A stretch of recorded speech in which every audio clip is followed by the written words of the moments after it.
What's going on, everybody? Welcome back to GmiasWorld, and right now we're going to be talking about the best abilities in Madden 23 Ultimate Team. If you're new to the channel, go ahead and hit that subscribe button. It's free, and you're going to get a lot of content, including that, new God of War Ragnarok. Check that out as well over here. But primarily, will be Madden. Other than a certain amount of games that may come out, you could check me out on GmiasWorld Gaming right here on YouTube as well for other games that we play. But primarily, right here, you're going to get Madden, and that's what it's going to be until further notice. Appreciate the love. So you guys have been asking about a more updated version of the best abilities in Madden 23 Ultimate Team. So I'm going to start off offensively and, pretty much let you guys know what's going on.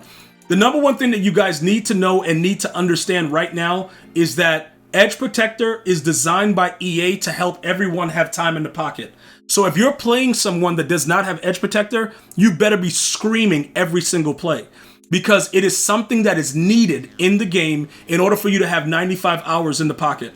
I choose Jonathan Ogden, obviously, because he's a legend, and then I got Trent Williams. There are other legends that you can play out of position, and, Grimm and all those guys, you get Secure Protector, all that crap, but Edge Protector is what you ultimately need.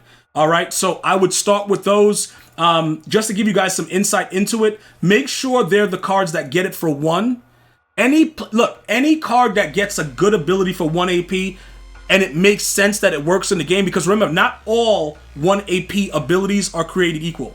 Some of them are trash, okay? Like real garbage. But this one is necessary, all right? So make sure that you have that. Or, look, listen, if you go into any head-to-head games, make sure you have Edge Protector on both sides, all right?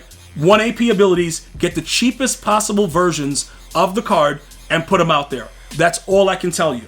Make sure, because if you don't, you're getting screamed at, all right? And that's pretty much like what it is. What I'm going to show you right here on the side, I currently have 2 AP that I'm not using, but that's because I just upgraded my quarterback to John Elway. I'll get to that in a second. On the tight end right here, you're going to always want to give him an ability that helps him to get open. Short in Elite is probably one of look, guys, it's one of the most highly rated abilities in the game. You're gonna see it, many pros run it. Dudes just get wide open, especially on corner routes. They just get open. Post routes, they're getting wide open, and it's weird, but it happens. It is what it is. Get it. I would say anyone that can get it for 1 AP, it's a plus. If you get it for 0 AP, I think Cooper Kupp gets it for 0. It's also cool. Cooper Kupp is 6'2", so he'll moss you in this game, so it does work out. But on your tight end, that's like, Todd Heap like 6'5", he'll get open, and then you also have the opportunity to moss the brains out of somebody. All right, so short in I would recommend on any player, depending on what type of formations you play and just generally how you play the game. All right, let me go to the 0 AP ability. Now, if you're not getting it for 0, would I spend for Jukebox? Probably not. But it's a 0 AP ability. Sweetness gets it. Anybody that's getting abilities where you can move the player around seamlessly for 0 or maybe 1, I would say to go for it. You have other things that he can do, but it's like, all these other ones are like, okay, who's throwing rat catches to the running back? Like, I don't know. So I just go with the 0 AP ability, and I would tell you that the juke moves are a lot more interesting. You will break a lot more individual tackles by just moving around a little bit with that jukebox. So it's definitely something that I would recommend that you put in your players. Both guys on the outside is deep out. Now, Harold Carmichael is on the chopping block because I'm about to go get Randy Moss because he's just way too slow right now. So it just doesn't work out for my offense. So you may not see him around. I know that he's a mossing maniac and everything like that. But for me, I can moss as long as the player is like 6'3" and above. So it doesn't really matter. He may be gone, but deep out is where it's at. And again, you want to get the players that get it for 1 AP. Saving the AP is so critical. And I know a lot of you guys are like, yeah, bro, AP is just what it is, bro. You can't really do anything without it. So just make sure you have that on your players. Art Monk and Harold Carmichael currently have it. And then on your quarterback, although I have 3 abilities on John Elway, the 2 that are primary, Fearless and Set Feet Lead. If you do not have these 2 abilities, you are going to be getting dominated in a form where I can't, like, dude, I don't know what to say. Look, dude, you're going to get what's coming to you. All right? Have at least these 2 abilities. Now, as far as Gunslinger, on John Elway, the ball comes out so much faster with Gunslinger that I had to forego using Hot Route Master simply because of that. But just remember, because I have AP left over, I can use players that have 1 AP, tight end apprentice, 1 AP, wide receiver apprentice and stuff like that to where it still works out. so that I don't have an issue. You know what I'm saying? So just make sure you guys keep that in mind. I know Hot Route Master is cool, but Gunslinger is, it's ready to go. It absolutely is. All right, so those are, the primary ones offensively right now. You always can go with Threat Detector if you're concerned about who's blitzing. I don't really care who's blitzing because I can look at the defense, and then if I see that the person doesn't blitz, then I know that it's coverage. You know what I'm saying? I don't need it, but if you wanted to, there's a lot of cards that get it for 1 AP as well. That's also a top ability. Now, I will tell you this. Right now, I have gone back to actually running man coverage. All right, so when you look at these abilities, just keep in mind, Deep Out KO is still one of the best abilities. If you can get it for 1 AP, it's even better. Okay, it's absolutely even better. So just so you guys know that. But as far as man abilities go, Deep Route KO, with the exception of the C route, which gets open on any man coverage, this is where it's at.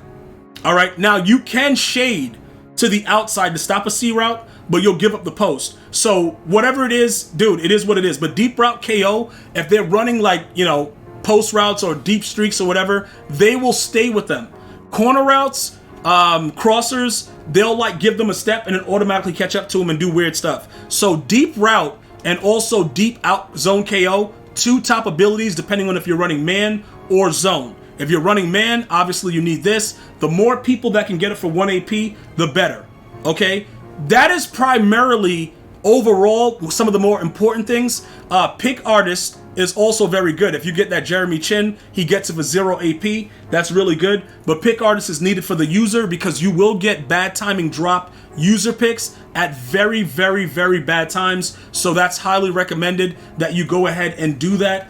Put Pick Artist on your user. You can put Pick Artist on, some of your defenders as well to make sure they actually catch the ball, that and Tip Drill. But you see right now we're temporarily using Nolan Cromwell with that deep out. We can save. There's a lot of people that get it, like Jalen Ramsey for 2 and stuff like that, but we have the guys that get it for 1. Rod Woodson, Deion Sanders, and there's that other dude from earlier that gets it for 1 AP, but he's outdated and pretty slow. So these guys are, I think Rod is 89 speed, so he gets dealt with accordingly also. He's a very outdated card, 90, but he still gets dominated, so it doesn't really matter. As far as defensive line abilities, I'm going to just be honest with you guys. I got Speedster, I got Double or Nothing, and then I got Tony Saragusa with, what does he got? Inside Stuff, and then I got an Unpredictable. I just pick random D-line abilities because EA Sports has made it impossible to get pressure the way we used to get it. All right, so it's not the same thing. I don't want to tell you like, yo, Edge Threat Elite. No, I literally block Micah Parsons without having abilities. Like, it's so stupid because the game is geared to not give you instant pressure. So I just put random abilities on my players. Unpredictable, all right, Speedster, Double or Nothing, whatever, dude. And you could just keep experimenting to see, what works for you and just pretty much go from there. But like I said, it all depends if you're defensive or if, like zone or man on the defensive side of the ball. And I gave you everything on offense. If you have any other questions about what I use, why I use it, please feel free to drop a line right there in the comment section and I'll get back to you. I'm going to see you guys and girls next time. You have an unbelievable day. Until next time, one love, y'all.